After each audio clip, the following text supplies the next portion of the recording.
Isang kasamahan natin na TNBS driver mga boss ang naaksidente dito sa may tapat ng Miriam.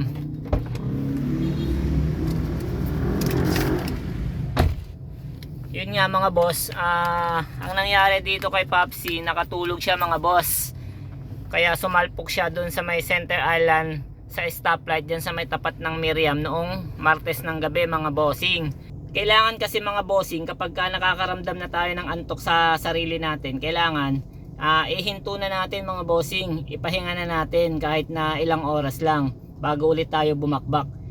Katulad nitong nangyari kay Popsi, ang sabi dito, inaantok siya diyan mga bossing, kaya sumalpok na siya dun sa may Center Island. Hindi niya na namalaya na nakapikit na pala siya, kaya sobrang lala nung nangyari dito mga bossing. Sumalpok siya tapos tumaob pa yung sasakyan, tapos ang masama pa nito, meron pa siyang dalang pasahero mga bossing.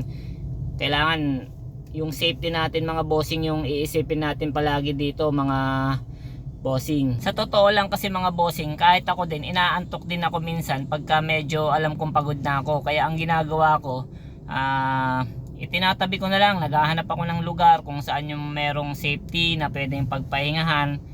Doon ako natutulog mga bossing. Kaya yung paborito kong lugar na pinagpapahingahan, yung doon sa may St. Paul sa Pasig, yung meron siyang pay parking doon sa gilid ng daanan, tapos malilim pa doon, madaming puno.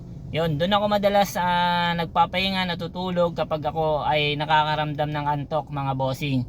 Sana ganun din yung gawin natin, wag natin ilagay sa kapahamakan yung sarili natin, lalong lalo na ganito yung uri ng trabaho natin sa lansangan mga bossing. Kailangan safety lang tayo palagi.